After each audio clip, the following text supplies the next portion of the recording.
We are now going to be moving on to our next UK Breaks snapshot. We're shifting the focus onto adventure and touring holidays and the opportunities for small groups and private tours exploring the British Isles. Here to tell us more is TTG Group Editor, Pippa Jacks. Thanks very much, Sophie. Yes, in this session, we're going to be looking a bit more closely at the adventure and active holidays sector in the UK and Ireland. Lots of trend watchers are saying that having lived through lockdown is going to have increased our desire to enjoy the great outdoors, get away from crowds, maybe seeking more remote places. And apparently we've also become a nation of fitness nuts and keen walkers as well. So it's certainly a sector to watch. It's not necessarily one that travel agents have traditionally sold a lot of or known a lot about, but I'm joined this morning by the bosses of two leading UK tour operators who'll be telling us a bit more about their various programs, perhaps how they're looking to adapt their products to make sure that customers are going to be safe going forward, and discussing some of the opportunities for travel agent partners as well. So very big welcome to you, Paul Eastoe, who is the founder of Wilderness Scotland and Wilderness Ireland, I should say. Hello, Paul. Hi there. And also David Harrington, who is the CEO of HF Holidays. Hello, David. Good morning. So if I can come to you first, Paul, could you just tell us a bit more really about your brands, your product range, what you're all about, so that everybody can understand exactly what we should be thinking when we think Wilderness Scotland?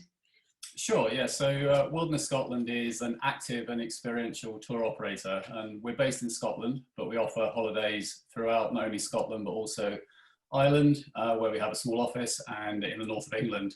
And, you know, really we specialise in the most remote and beautiful parts of those countries. And if the essence of a trip, if I could describe it for you, is to try and provide our guests with an insider experience that they can't possibly get on their own. And it allows them to become part of the destination rather than just simply be a tourist. So we've been around well, this year would have been our 20th season. Hopefully there'll still be some of it to come. We've been a long-time member of ATO and ABTA for a good many years now. And we've built our business on the highest sort of quality of service and product. We've got some 4,000 plus independent online reviews that rate our trips 4.87 out of 5. So we've got a lot of satisfied customers over the years. In terms of like product range, there's really probably three principal types that I would describe. The first is sort of fixed date small group adventure holidays that people can join. And so typically walking holidays, cycling holidays, multi-activity holidays. Secondly, we have private travel. And that encompasses a kind of wide range of trip styles. But if you think about, custom or tailor-made, that would fall within that. Also luxury travel. These are typically, as I say, private trips for families, groups of friends, extended families and the like. And finally, we have self-guided trips, which can be typically self-guided walking trips or cycling trips, or even self-drive, which would blend a variety of activities into one longer holiday. Typically, people will come and travel with us for between 7 to 10 days. Some trips are longer, some are shorter. And we have customers from not only in the UK, but around the world. Okay, so a real mix of different sort of group sizes and different opportunities, whether you're with a group or solo and whatnot. Families as well? Yeah, families too. And I think the nature of the destinations in which you work really lend themselves well to family travel, and often those are sort of captured within our private travel range. So whether it's one family or several families coming together to make up a group trip. Great. Okay, thank you. And David, what can you set the scene for us with HF Holidays? What's the company all about, and what exactly do you sell? Yeah, so HF Holidays, we've been operating now for over 100 years. We're one of the oldest tour operators. We're actually a cooperative. We have over 40,000 shareholders, but you don't need to be a shareholder to go on our holidays. The basic holiday premise has hardly changed from when we actually set up over 100 years ago in getting people into the great outdoors. We operate 17 country houses dotted around the UK in England, Scotland and Wales. And the basic holiday is that it's a guided experience. People come and do a choice of walks each day, all led from our house, usually 3 grades a day. And the guest can choose the night before or in the morning which walk they wish to go on. Because we own the houses, we have full control of the operation and the setup, so we can meet the needs of the outdoor person very well. As we own the houses, off-peak we also have a range of other holidays such as discovery tours, coach tours, mind and body, painting and so on, which go along at the same time. And what we find is popular with couples, that one person can go off walking and the other person can take part in their hobby or pursuit. We do have a range of similar holidays abroad, but there we don't own the properties. We're operating there as a normal tour operator. We have holidays that suit families during the summer season. We have similar holidays, but particularly geared for families. And part of our offering is that the children actually go free. And we find that those holidays are popular with multi-generations as well, with grandparents coming. And sometimes the grandparents actually taking the children away, giving the parents a break. And overall, they've proved very popular over the years, growing, as you say, with the interest in the great outdoors. And on average, about 50,000 people a year are coming away with us. Wow, significant numbers. That's great to hear. Mm. Paul, can you tell us a bit about how your business has been affected in the last few months? I'm sure you're very much like, outbound operators in the business has stopped in April and May. When do you hope to be operating again, or is it too hard to say at the moment? Yeah, I mean, what more can we say that probably hasn't already been said? I mean, it's some of the toughest of times, isn't it, for the travel industry? We were flying until the end of February, about 30% up on the previous year. It was looking great. Everything's lined up, all the operations in place. We're just ready to sort of get underway at the end of March. And now we're in a situation where, we're thinking at the moment that if there's no travel in 2020, that we can certainly see our way through, but we're hopeful that the back half of the summer, there's still something to play for there. And we've got around 75% of our staff are furloughed, but obviously, like so many other tour operators and travel agents, we've got a lot of business to take care of for those that do remain. And, we've a team of some sort of 100 seasonal guides, and, really been thinking a lot about them over the last few weeks and months, because for them, this is the time in which they make their income, and many of them haven't been swept up by the various government support schemes. So, really thinking about our guiding team, and they're desperate to get out there and share, what we do with our customers. So, we're hopeful that August, September, October, and into the off season, trips will be possible. We're largely driven by the hotel openings. Our key partners on trips are, hotels, restaurants, and the like. And if they reopen, then we're confident that we can deliver what we do with the appropriate safeguards for our customers. And safety is always number one with everything that we do anyway. Yeah. And David, interesting that you own a lot of your own hotels. Is that going to possibly make things a little bit easier in terms of controlling that and being able to get operations up and running again? I think in comparison to what Paul was saying, yes, it does. And I think everyone's been saying reopening society and the country will be difficult. It'll be exactly the same in reopening our houses and country houses. It will be difficult, and obviously health and safety will be paramount for the guests, the staff and our guides. So we are having those conversations now, but what we're lacking is that certainty from the government of when you can open and what measures you'll have to take. In my view, when we reopen the houses, there'll be measures that the government will ask us to take. There'll be then best practice in the industry and hospitality and so on. And then there'll be measures that our guests will be expecting us to take around the activity holidays. For instance, we have boot and drying rooms at all our houses, that they won't be in any guidance from government in hotel hospitality practice. So we'll have to make our own operating procedures around how that works. But in terms of could we restart earlier than other businesses, I think we can. Early July has been given as a potential start date, but there is obviously a lot of ifs and caveats about that. And we would probably open in a phased way across our business in terms of holidays that can operate and which locations. The fact that England is now out of sync with lockdown with Wales and Scotland is another issue that we've got to think about. We've got one country house in Scotland and we've got 3 in Wales.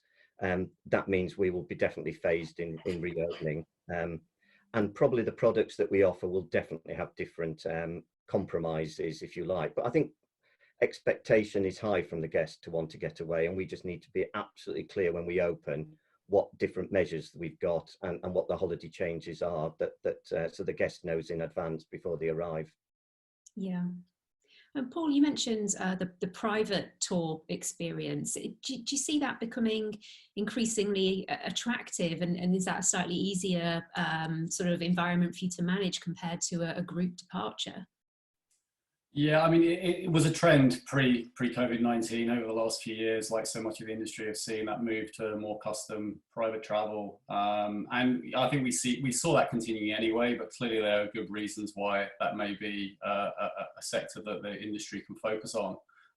You know, we're well set up for that, and not only do we work with hotels, we also work with a number of exclusive use properties, lodges, and obviously with those, it would only be, you know, yourself, your family, your friends, whoever you come with within that property. So that is somewhat easier to manage, and you will be putting in place sort of standard operating procedures to work with such properties. So yeah, I mean, I think we see that as a continuing opportunity and something that we'll be actively promoting over the coming months.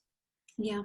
David, you mentioned a kind of bespoke program as well. Is that something that you see proving more popular in the future as opposed to your group-led trips, or would that be quite a departure from what HF Holidays is all about, really?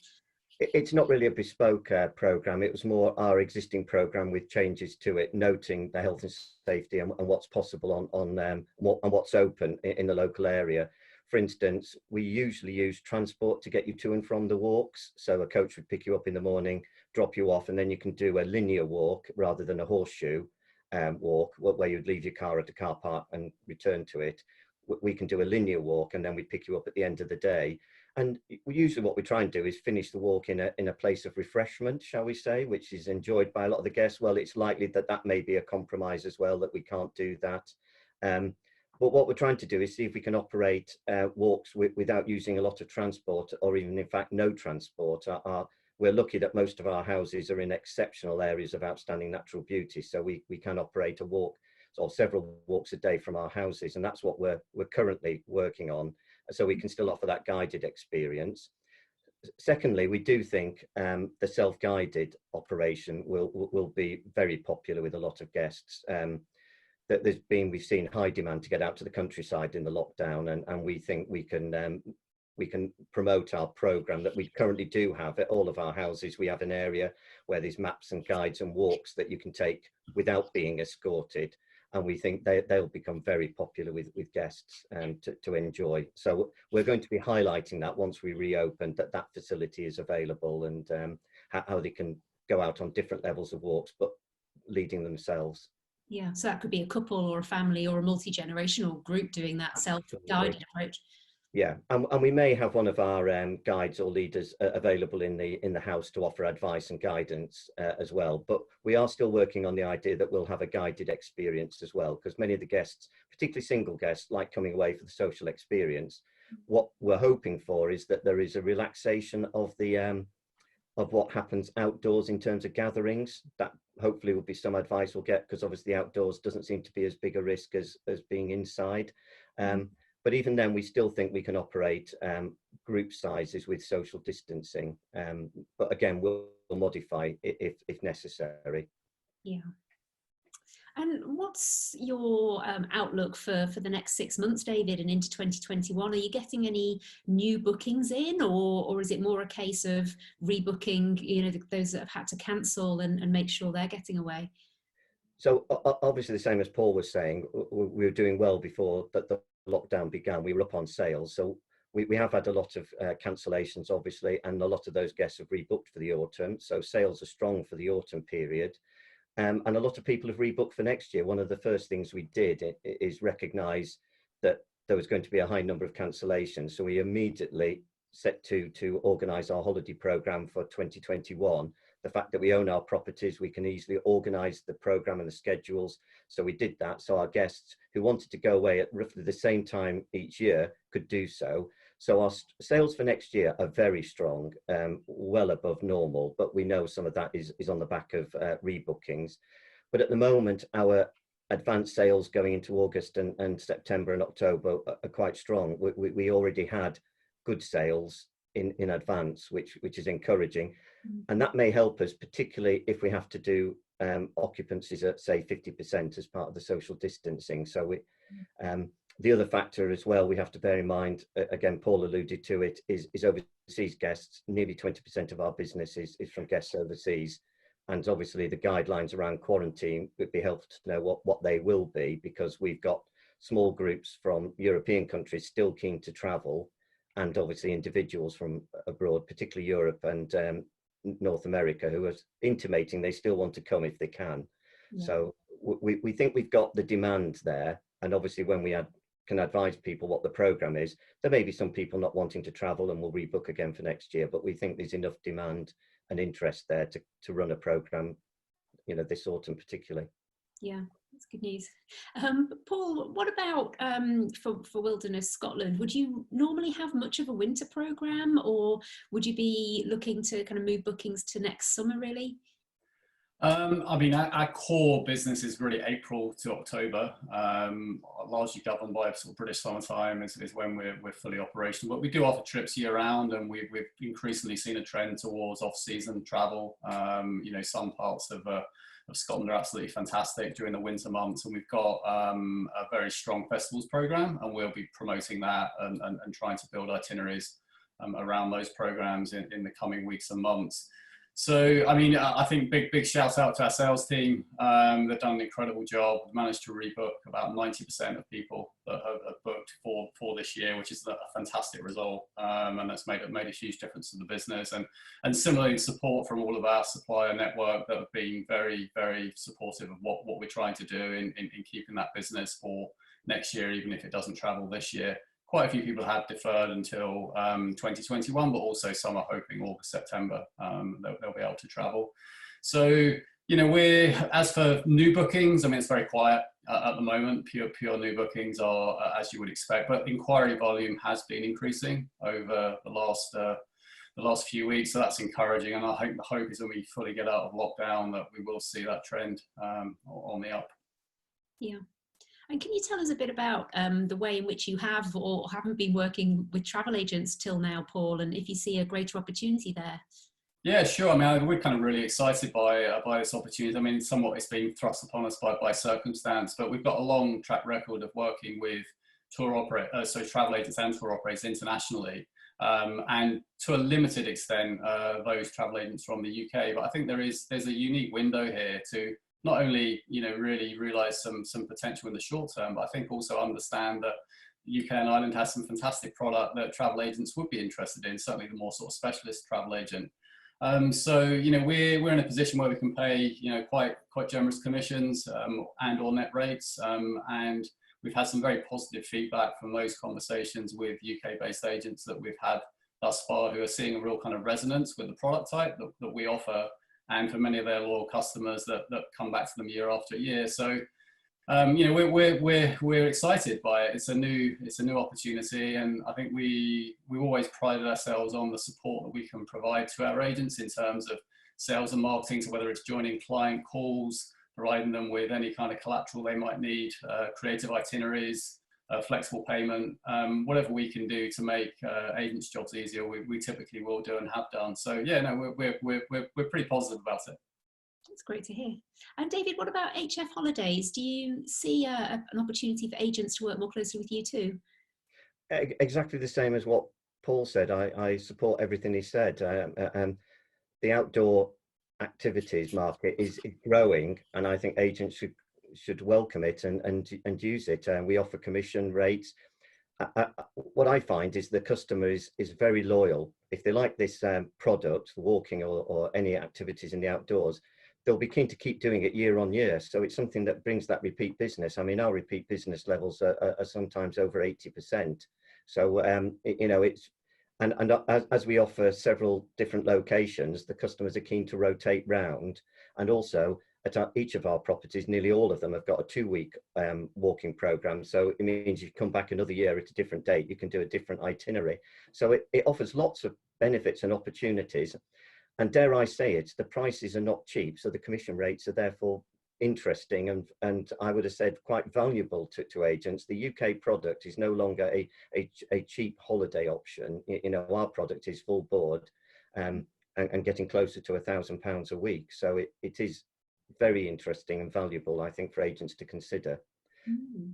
So if agents are looking at their existing client database, David, who in their existing client database do you think they should be thinking about and perhaps recommending HF to, for example? It's very hard and it's difficult to put labels on people, isn't it? But let's do that. I think the pre-retired and then retired age groups are probably the lower hanging fruit if they were looking for audiences to do so. And probably from what they've got on their databases. And the fact that our holidays are sociable and they're guided, it means people are absolute beginners at this are more than welcome on our holidays, and we'll find something that interests them. And certainly if they've got single guests, our holidays are very sociable. So we don't make single people sit at a table on their own. They will be very well welcomed and sit with other people, and that sociability is important for them. And there are single people who are in relationships, they just want to come away and enjoy their pastime. So we offer something for all of those different types of single customer. Okay. And Paul, any tips on perhaps what an agent should look at their existing database for and think about switch selling or appropriate recommendations to sell one of your products? Yeah, sure. I mean, we've got quite a broad sort of church depending on the product type, but typically, you know, our core customer would be between 50 and 70 years old. I'd say they're well traveled. You know, they've often been to multiple destinations. They're curious, you know, and they're looking to get off the beaten path. And one of the things that we pride ourselves in is creating sort of experiences that we call ungoogleable. So i.e. they're those experiences you simply can't find on your own. So I think that kind of customer definitely fits well with what we offer. I mean, and I think, you know, just thinking about the opportunity that we have with UK and Ireland, and thinking about some of the advantages it offers, particularly in the short term. I mean, you know, we've got very easy access. There's a huge amount of diversity within a very small area. You know, there's, like David's been talking about, it's very accessible adventure for everyone. And, you know, we talk about adventure being a state of mind rather than necessarily an activity. So, yeah, you know, we're in a very quiet part of Europe. It's very low populated. It's wild and remote. And I think there's many reasons why probably a lot of core and loyal customers for travel agents would be interested in visiting the places in which we work. Yeah, I used that word adventure for this session, but that can be a little bit confusing or off-putting, can't it? It's not all hiking up mountains necessarily with Wilderness Scotland. It's families and slightly more sort of sedate itineraries as well. Yeah, and you know, that's a really key point, I think, for everyone to take away from today.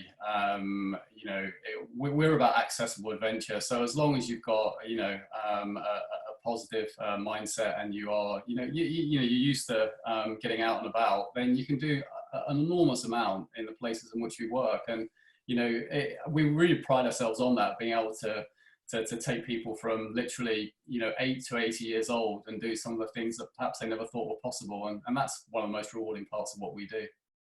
What are some of the most unusual and ungoogleable things that you could do with Wilderness Scotland then? Are there a few that spring to mind? Yeah, I mean, one thing we've seen a lot of is that it's just an explosion in food and drink in Scotland. You know, what we're bringing is people to so close to the produce that they probably either buy in their shops or maybe, you know, eat in some of the best restaurants you'll find in the UK. So, for example, going out foraging with the head chef before you actually get dinner cooked for you at the hotel you're staying in is always great fun. Seen a kind of explosion in sort of locally run kind of cookery skills and courses and days that we do. So that's been a very popular way of combining it with a day in the outdoors. One of our favorites, which is always surprises people, is being able to go snorkeling with basking sharks. So second largest fish in the world off the west coast of Scotland. And anyone can do that. If you can float, you can do it. So yeah, you know, there's just a few examples of what's possible. Yeah, amazing things that people might not even realise they can do in UK waters. For sure, yeah. And David, final question for you. And I know you've got a lot of rebookings already in place for later in the summer. Where do you see the biggest opportunity for agents to try and work with HF? Would it be for later this year and into 2021 maybe? I think it's both, but certainly I think 2021, because we've got the bookings, and if we have to do social distancing, it's possible that we've got sufficient. But we are open all year round, so off peak is a growth area for us, and the past off peak season was very strong. We expanded our walking program even though the weather sometimes can be a bit inclement, people still want to get away and then get back to a nice cozy country house, have a lovely meal, the fire, the bar, and so on. So the off-peak, which we call from about November through to March, is a real opportunity, and people want to get away. And I think that's growing now. People's lives are different, short breaks and so on, and they're fitting into their busy lifestyle. We've got offerings there. So I think it's not just the traditional 7-night experience. It's going into those short breaks as well, in the peak season as well as the off-peak. But I think for agents now, we certainly have capacity going into October through to March, and then certainly for next year, our holiday programs are all available online. Super. Well, it's really inspiring to hear about what you both sell and some of the ways agents can try and get more involved in that. It's really exciting. I know you're both going to be joining us for live Q&A now, so I'll hand back over to Sophie. And thank you very much, Paul and David. Welcome, Paul. I see you're joining us, and David should be joining us shortly. Hi, Sophie. Hi, everyone that's watching. Hi, and here we are. Here we have David as well. Afternoon. Hello. Just to kick off the discussion, really interesting point you just flagged, David, about the fact that you guys are open all year round, and that you've been particularly trying to grow your kind of off-peaks business, which I think will become perhaps more prevalent than ever this year. So just to, I guess, clarify that there are opportunities for agents then to work with you to perhaps boost the shoulder seasons and the off-peak season, even if this summer is perhaps booked up. Yes, and obviously the summer is still available. There's still options, but obviously we're still waiting for guidance from the government. Yeah. But the first thing we did when we saw the problems arriving was to extend the season at all our houses where we felt possible, and at least half of them now will carry through all the way to Christmas. And then we're also open for Christmas. That's again a popular time to get away, the traditional Christmas period, then Twixmas and the New Year. And it's only really January where we don't open all the houses, but we start reopening again in February, and they are popular.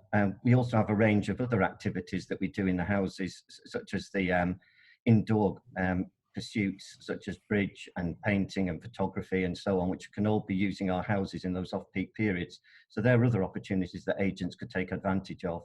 And this year will be so unusual in that people are likely to save up their holiday, but will still want to take a holiday. So, you know, it could be that the season is all over the place, so to speak, later on this year.